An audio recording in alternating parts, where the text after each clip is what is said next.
पदार्थ को, उस व्यक्ति को उसका आलम्बन लेने में तो आ रहा है, पर हमारी उसके प्रति आसक्ति नहीं है।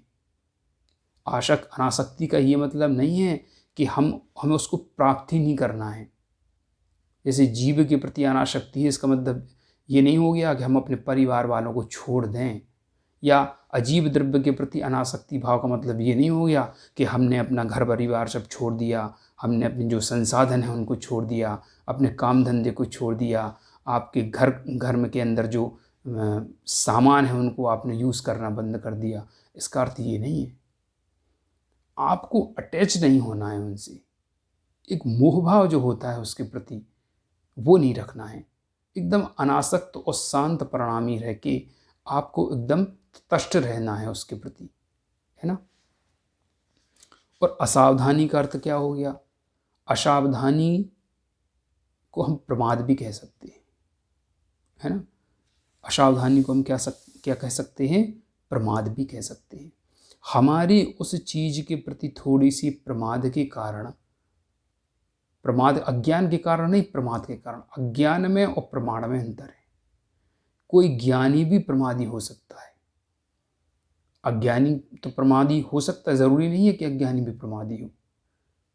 किसी को थोड़ा सा ज्ञान है या नहीं है, लेकिन श्रद्धा के बल पर वो बहुत पुरुषार्थ कर रहा है, तो वो वहाँ प्रमादी नहीं कहलाएगा।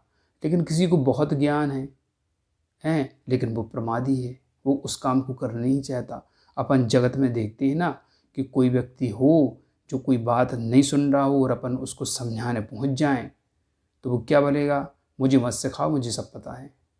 लेकिन वो व्यक्ति उस कार्य को करने के लिए तैयार नहीं है। वो सिर्फ क्या कर रहा है? उस व्यक्ति की बात को, हर व्यक्ति की बात को क्या कर रहा है? अनसुना कर रहा है। उसकी किसी की भी बात को वो गंभीरता से नहीं ले रहा है। उसने अपनी ये मानसिकता बना ली कि मुझे किसी की बात को सुनना ही नहीं है। अब यहाँ पर हमने एक बहुत अच्छी चीज़ समझ ली जो कि पहले भाग से संबंधित है। हमें यहाँ पे दो चीज़ें मिली, एक तो हो गया असावधानी और दूसरा हो गया अनासक्ति। इन दो चीज़ों को हमारे लिए बहुत महत्वपूर्ण है और इन दो चीज़ों को अभी हमने इस सबसे पहले प्रथम जो उनका जो भाग है प्रवचन में उसके बारे में हमने यहाँ पर समझा। और इसके पहले इन्होंने ईश्वर के स्वरूप को बताया था, हैं सच्चे ईश्वर के स्वरूप के रूप में दर्पण, जो ईश्वर होता है वो कैसा होता है, इसके लिए उन्होंने दर्पण का उदाहरण दिया। सूर्य के प्रकाश की तरह उन्होंने उदाहरण दिया कि कैसे सूर्य के प्रकाश के कारण हमें सब कुछ चीज़ें दृश्यमान होती हैं, रूपवान होती हैं, है ना। उसी के माध्यम से हम देख पाते हैं। तो सूर्य जो है भगवान से उसकी तुलना की गई है कि जो ईश्वर होता है वह भी सूर्य के समान होता है, हम सभी को राह दिखाता है और हमें मार्गदर्शित करता है। दूसरी तुलना यहाँ पर उन्होंने दर्पण के समान की कि जो दर्पण होता है वह हमें जो भी उसमें देखता है उसके बारे में, उसकी जो चेहरे की जो वो है, मतलब चेहरे पे उसकी साफ है कि नहीं, वो उसको स्पष्ट रूप से दिखाता है।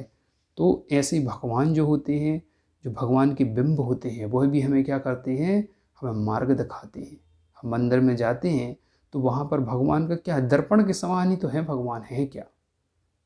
जैसे दर्पण में जाकर देखते हैं और हमें अपने बारे में पता चल जाता है कि हमारे चेहरे की मतलब हमारे शरीर कैसा है, ये हमें पता चल जाता है दर्पण में देखकर। वैसे भगवान के गुणों को देखकर, भगवान के गुणों को देखते जब हम हैं तो हमें अपने जो दोष हैं उनके बारे में पता चलता है कि हमारे भगवान कैसे कैसे गुणवान हैं, भगवान के कितने मूल और उत्तर गुण हैं जिनको ग्रहण करके उन्होंने अपने आप को इतना महान बना लिया। हम भी अपने जीवन में ऐसे गुणों की प्राप्ति करें। इस भाव से हम लोग रोज़ मंदिर जाते हैं, उनके दर्शन करते हैं, पूजा करते हैं, अभिषेक करते हैं। भाव क्या है? भाव सिर्फ यही है कि बंदे तद्गुण लब्धये, आपके जैसे गुणों की प्राप्ति मैं भी करूं। आज के लिए इतना ही, तब तक के लिए महावीर भगवान की जय।